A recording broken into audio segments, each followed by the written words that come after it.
ଭଲ ପାଇବା ଏବଂ ବିଶ୍ୱାସ ଏ ଦୁହିଁଙ୍କୁ କେବେ ହେଲେ ଜୀବନରୁ ହରାନ୍ତୁ ନାହିଁ, କାରଣ ଏମାନଙ୍କୁ ଥରେ ହରାଇ ଦେଲେ ପୁନର୍ବାର ମିଳିପାରିବ ନାହିଁ। ମଣିଷ ହାରିଯିବାର ଦୋଷ ଭଗବାନଙ୍କୁ ଦେଇଥାଏ, କିନ୍ତୁ ଜିତିଗଲେ ଶ୍ରେୟ କେବଳ ନିଜକୁ ଦେଇଥାଏ। ଯେଉଁଠି ସ୍ୱାର୍ଥ ସରିଯାଏ ସେହିଠାରେ ମାନବିକତା ଆରମ୍ଭ ହୋଇଥାଏ।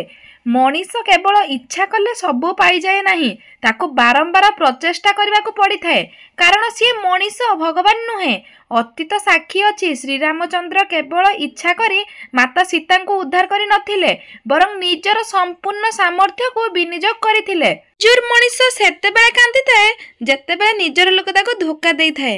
ଜୀବନ ଦ୍ୱିତୀୟ ଥର ସୁଯୋଗ ଦେଇଥାଏ, ଯାହାକୁ କାଲି କୁହାଯାଇଥାଏ। ସମ୍ପର୍କ ଯେପରି ବି ହେଇଥାଉ, କେବେ କେହି ଏକଥା କହିଦିଏ କି ସମୟ ନାହିଁ, ତେବେ ବୁଝି ଯାଆନ୍ତୁ କି ସମ୍ପର୍କ ଏବେ ଶେଷ ହେବାକୁ ଯାଉଛି। କାରଣ ସମ୍ପର୍କ ରଖିବା ପାଇଁ ସମୟରେ ନୁହେଁ, ବରଂ ଇଚ୍ଛାର ଆବଶ୍ୟକତା ଥାଏ। ସବୁଠାରୁ ବଡ଼ ଆଘାତ କେହି ନିଜ ଲୋକ ହିଁ କରିଥାଏ, କାରଣ ସିଏ ଜାଣିଥାଏ କି କେଉଁଠି ଆଘାତ କଲେ ଅଧିକ ଯନ୍ତ୍ରଣା ହୋଇଥାଏ। ଆମେ ଜିତିକି ତାହା ଶିଖିପାରିନଥାଉ ଯାହା ଆମେ ହାରିକି ଶିଖିଥାଉ। ସମ୍ପର୍କ ଅଛି ଯଦି ଭୁଲ ବୁଝାମଣା ରହିବ, ବାସ୍ ସେହି ଭୁଲ ବୁଝାମଣା ଭିତରେ ସନ୍ଦେହ ନ ରହିବା ଦରକାର, କାରଣ ସନ୍ଦେହ ଯେଉଁଠି ନର୍କ ସେଇଠି। ସନ୍ଦେହ କେବଳ ସମ୍ପର୍କ ଭାଙ୍ଗିଥାଏ, କେବେ ଗଢ଼ି ପାରିନଥାଏ।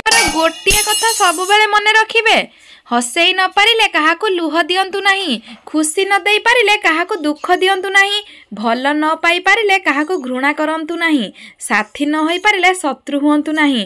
ସାଥୀ ନ ହେଲେ ଶତ୍ରୁ ହେବା ବି ଉଚିତ ନୁହଁ। କଥାରେ ମିଠା ନ ରଖିପାରିଲେ ଅନ୍ତରରେ ବିଷ ରଖନ୍ତୁ ନାହିଁ। ଯିଏ ତୁମକୁ ଭଲ ପାଉଛି ତାକୁ କେବେ ଧୋକା ଦିଅ ନାହିଁ। ଯଦି କେବେ ସେପରି ପରିସ୍ଥିତି ଆସେ, ତେବେ ନିଜକୁ ଏହି ପ୍ରଶ୍ନ ନିଶ୍ଚୟ ପଚାରିବ, ଦୁନିଆରେ ଏତେ ଲୋକ ଅଛନ୍ତି, କିନ୍ତୁ ସିଏ ତୁମକୁ କାହିଁକି ଭଲ ପାଉଛି? ବୟସ ବଢ଼ିଲେ କର୍ତ୍ତବ୍ୟ ବଢ଼େ, କର୍ତ୍ତବ୍ୟ ବଢ଼ିଲେ ଦାୟିତ୍ୱ ବଢ଼େ, ଆଉ ଦାୟିତ୍ୱ ବଢ଼ିଲେ ଜଳାଞ୍ଜଳି ବଢ଼େ, ଜଞ୍ଜାଳ ବଢ଼ିଲେ ଚିନ୍ତା ବଢ଼ିଥାଏ। ସବୁ ବଢ଼ି ବଢ଼ି ଚାଲିଥାଏ, ତା ସହିତ ବୟସ ମଧ୍ୟ ବଢ଼ି ଚାଲିଥାଏ, କିନ୍ତୁ ଆୟୁଷ କମି କମି ଚାଲିଥାଏ। ପ୍ରକୃତିର ଏହା ହିଁ ଜୀବନ। ସମସ୍ତେ କୁହନ୍ତି ମୋତେ କଷ୍ଟ ହେଉଛି, କିନ୍ତୁ ଏକଥା କେହି କୁହନ୍ତି ନାହିଁ, ଦେଖ ଅନ୍ୟକୁ କେତେ କଷ୍ଟ ହେଉଛି। ସମସ୍ତଙ୍କୁ କେବଳ ନିଜ କଷ୍ଟ ଅନୁଭବ ହୁଏ, କେବେ ବି ଅନ୍ୟର କଷ୍ଟ ଅନୁଭବ ହୋଇନଥାଏ। ଭଲ ପାଇବା ଏବଂ ବିଶ୍ୱାସ ଏ ଦୁହିଁଙ୍କୁ କେବେ ବି ହରାଇବା ନାହିଁ, କାରଣ ଭଲ ପାଇବା ସମସ୍ତଙ୍କ ଠାରୁ ପାଇ ହୁଏନି ଏବଂ ବିଶ୍ୱାସ ସମସ୍ତଙ୍କୁ କରି ହୁଏନି। ଶ୍ରୀକୃଷ୍ଣ କହିଛନ୍ତି, ପ୍ରେମର ଅର୍ଥ କେବଳ ପାଇବା ନୁହେଁ, ତାଙ୍କ ପାଇଁ ତ୍ୟାଗପୂର୍ଣ୍ଣ ମନୋଭାବନା ରଖିବା ଏବଂ ସର୍ବଦା ସମ୍ମାନ କରିବା ହୋଇଥାଏ। ଜଣେ ବେପାରୀ ବିଦେଶରୁ ନିଜ ପରିଶ୍ରମ ଦ୍ୱାରା ଅର୍ଜିତ ଧନ ନେଇ ଫେରୁଥାଏ। ଜଙ୍ଗଲ ବାଟରେ ତାହାର ସବୁ ଧନ ଚୋରି ହୋଇଗଲା। ଜଣେ ବେପାରୀ ମନ ଦୁଃଖରେ ଘରକୁ ଫେରୁଥାଏ। ଠିକ୍ ସେହି ସମୟରେ ସେ କାନ୍ଦି କାନ୍ଦି ଘରକୁ ଫେରିବା ସମୟରେ ତାର ଜଣେ ସାଧୁଙ୍କ ସହିତ ଦେଖା ହେଲା। ସାଧୁ ଜଣକ ତାର ମନର ଦୁଃଖକୁ ବୁଝିପାରିଲେ। ସେହି ବେପାରୀଙ୍କୁ 2ଟି ବାକ୍ସ ଦେଲେ ଏବଂ ତାକୁ କହିଲେ, ଯେବେ ତୁମେ ଘରେ ପହଞ୍ଚିବ, ଏହି ପ୍ରଥମ ବାକ୍ସଟି ଖୋଲି ଦେଖିବ ଏବଂ ଦ୍ୱିତୀୟ ବାକ୍ସଟି ସେତେବେଳେ ଖୋଲିବ ଯେତେବେଳେ ତୁମେ ହରାଇଥିବା ଧନଠାରୁ ଆହୁରି ଅଧିକ ଧନ ଉପାର୍ଜନ କରିସାରିଥିବ। ବେପାରୀ ଜଣକ ଘରକୁ ଯାଇ ପ୍ରଥମ ବାକ୍ସ ଖୋଲିଲେ ଏବଂ ସେଥିରୁ ଗୋଟିଏ ଚିଠି ପାଇଲେ। ସେହି ଚିଠିରେ ଲେଖା ଥିଲା, ଏବେ ଖରାପ ସମୟ ଚାଲିଛି, ତୁମେ ବ୍ୟସ୍ତ ହୁଅ ନାହିଁ, ପୁଣି ଥରେ ପରିଶ୍ରମ କର, ଏ ସମୟ ରହିବ ନାହିଁ। ଅନେକ ବର୍ଷ ପରେ ବେପାରୀ ଜଣକ ସତକୁ ସତ ବହୁତ ଧନର ମାଲିକ ହୋଇଯାଇଥିଲେ ଏବଂ ସିଏ ବହୁତ ଧନର ମାଲିକ ହୋଇଗଲା ପରେ ଦ୍ୱିତୀୟ ବାକ୍ସରେ ଥିବା ଚିଠି ଖୋଲି ପଡ଼ିଲେ। ସେଥିରେ ଲେଖା ଥିଲା, ଏବେ ତୁମର ଭଲ ସମୟ ଚାଲିଛି, ଆହୁରି ପରିଶ୍ରମ କରିଚାଲ। ଏହି ସମୟ ପାଇଁ କେବେ ଗର୍ବ କରିବ ନାହିଁ, କାରଣ ଏ ସମୟ ବି ରହିବ ନାହିଁ। ବନ୍ଧୁଗଣ, ସମୟ ସର୍ବଦା ପରିବର୍ତ୍ତନଶୀଳ। ସେଥିପାଇଁ ସମୟ ଖରାପ ଥାଉ କି ଭଲ, କେବେ ପରିଶ୍ରମ ଏବଂ ପ୍ରଚେଷ୍ଟା କରିବା ଛାଡ଼ନ୍ତୁ ନାହିଁ। ଯେଉଁ ସମ୍ପର୍କରେ ବିଶ୍ୱାସର କମି ଥାଏ, ସେହି ସମ୍ପର୍କ ବାଲିର ଘର ଭଳି ହୋଇଥାଏ, ଟିକେ ଆଘାତ ପାଇଲେ ଭାଙ୍ଗି ଯାଇଥାଏ। ଆକର୍ଷଣ ହୁଏ ବହୁତ ଲୋକଙ୍କ ପାଇଁ ହୋଇପାରେ, କିନ୍ତୁ ସମର୍ପଣ କେବଳ ଜଣକ ପାଇଁ ହୋଇଥାଏ। ଯେଉଁ ଲୋକ କୁହନ୍ତି କି ତୁମେ କିଛି କରିପାରିବ ନାହିଁ, ମନେ ରଖ, ସେମାନେ କେବେ ତୁମକୁ ସଫଳ ହେବାକୁ ଦେଖିବାକୁ ଚାହାନ୍ତି ନାହିଁ ଏବଂ ତୁମକୁ ସେଇମାନଙ୍କୁ ଭୁଲ ବୋଲି ପ୍ରମାଣ କରିବାର ଅଛି। ପ୍ରତ୍ୟେକ ଦିନର ନୂଆ ସକାଳ ତୁମକୁ ନୂଆ ନୋଟବୁକ୍ ଦେଇଥାଏ। ସେଥିରେ ତୁମେ କ'ଣ ଲେଖିବ ତାହା ତୁମ ଉପରେ ନିର୍ଭର କରିଥାଏ। କିଛି ସମୟରେ ନା କହିବା ଶିଖ, ନହେଲେ ସମସ୍ତେ ତୁମର ବ୍ୟବହାର କରିବେ ଏବଂ ତୁମେ ମନା କରିପାରିବ ନାହିଁ। ଯେଉଁ ଝିଅ ତୁମକୁ ସତରେ ଭଲ ପାଇବ, ଦେଖିବ ସିଏ ଏଇ କଥା ନିଶ୍ଚୟ କହିବ कि तुमठू मोर खास अधिक केयर नबा वाला कहीं नहीं, कारण तुम छड़ा आउ कहीं मोर एते निजर नहीं।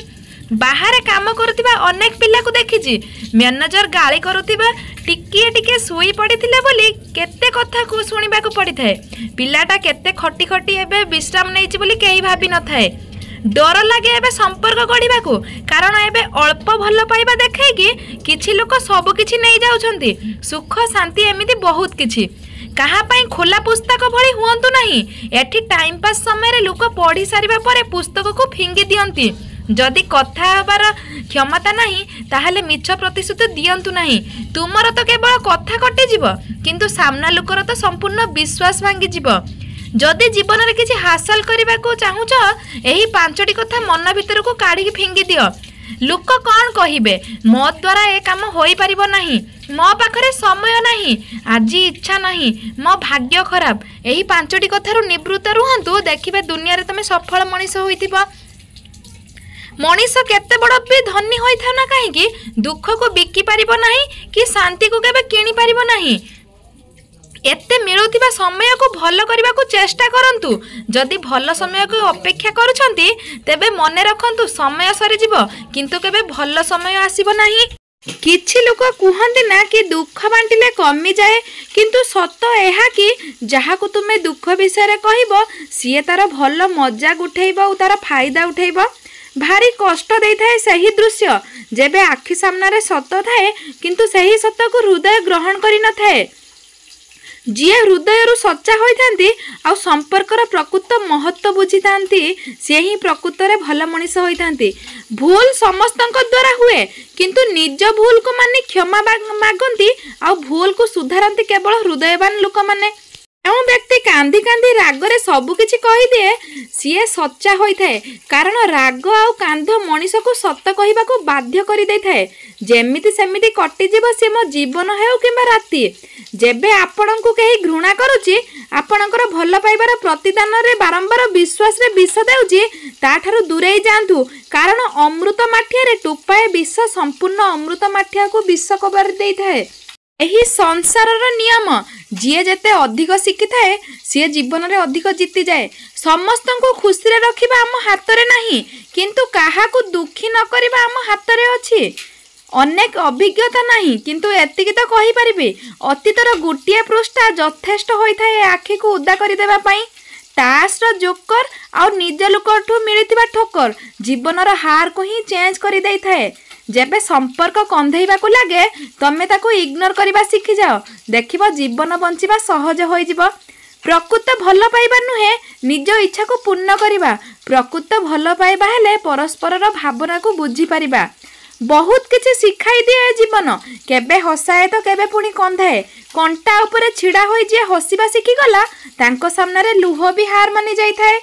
अतीत को नहीं चिंता किंबा दुख करबा अपेक्षा अनेक गुण भल हेबो जदि आमे अतीतर किछि शिक्षा नहीं वर्तमान को सजाड़ीबारे मन देबा जहा द्वारा भविष्यत मध्य आपे आपे सजाड़ी होई जिवो। अप्रिय सत कहतु किंतु कथारे शैली भी रखंतु। एही मुहरे मिठा एवं खट्टा उभय अछि। सत किपरि परसिबा ताहा निज उपरे बुद्धि डिपेंड करि थाए।